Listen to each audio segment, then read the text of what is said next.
So as most of you know, Columbus really didn't discover America. But what you may not know is that his voyages plugged into a system of maritime and contract law that did create the legal scaffolding for colonization. That scaffolding is still with us today in property law, trust law, and even doctrines like discovery in U.S. Supreme Court precedents. First, let's understand the legal justifications for ownership and land seizures. The doctrine of discovery, 1490s through the 1800s, rooted in the papal bulls. This doctrine gave Christian European nations the right to claim any non-Christian lands they discovered. Non-Christians were seen as having no full legal title. Understanding maritime and admiralty law. Since these were sea voyages, admiralty law governed how claims were made and disputes were settled. The seas became highways of empire, and the law of the sea led into claims over land, royal charters, and contracts. Monarchs like English Crown issued charters to companies like Virginia Company, Hudson Bay Company. These were legal contracts that gave corporations rights to seize land, extract resources, and govern colonies. Now, the effect of this framework let Europeans declare indigenous peoples as occupants without true sovereignty, while the crown, rather the state, claimed ownership. That's why the U.S. Supreme Court, the Johnson versus Intosh, 1823, still cites the doctrine of discovery as valid law. Canon law and Canon 100. Canon law kind of represents the Catholic Church, which has its own legal system. In the age of Columbus, church and state were fused. Church decrees like the papal bulls were binding on Catholic nations and became the moral legal cover for colonization. Canon 100, a positive law. In church law, Canon 100 says a person is the subject of law. In effect, it reduces the human to a legal entity within the system of positive law, law enacted by authority. This links to the trust estate logic of the sexual decay,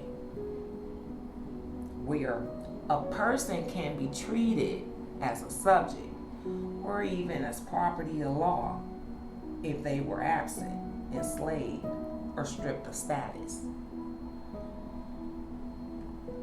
So in effect, it meant that human beings could be reduced to legal fictions, wards, subjects, or property.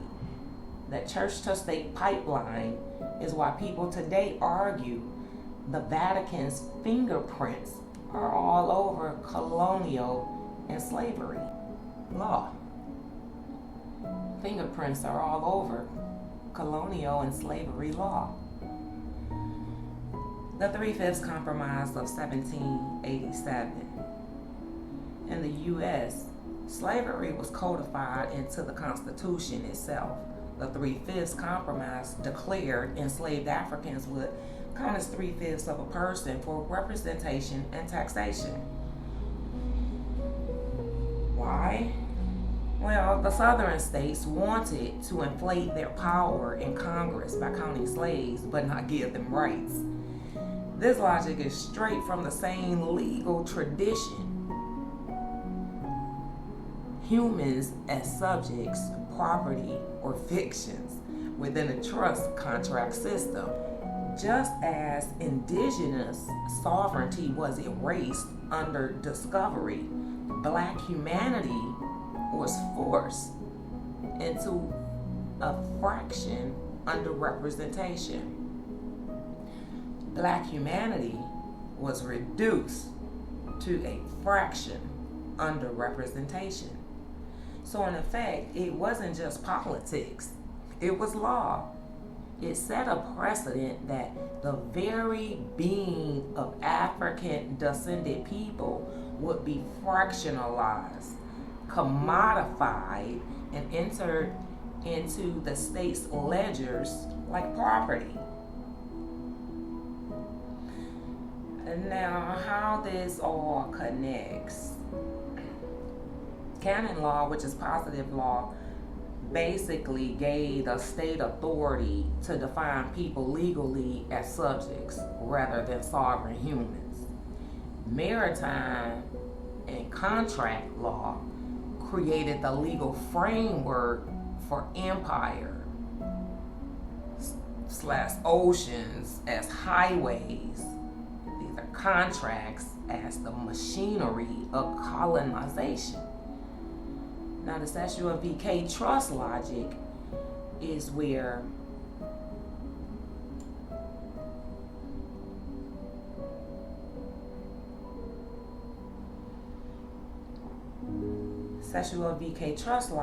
people absent, enslaved, or stripped of rights were treated as dead in law.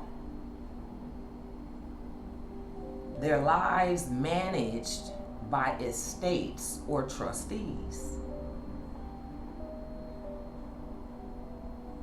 Now, the 3/5 compromise. The U.S. version of the same colonial logic. Your body and life are not fully your own. They are counted, measured, and subordinate for state power.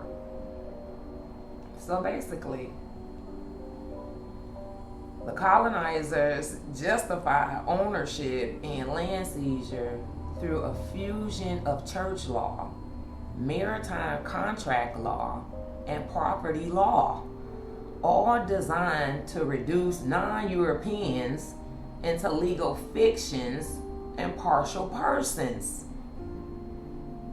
The 3/5 compromise was not a departure. It was America plugging into the same system that began with the papal bulls, Columbus, and the empire.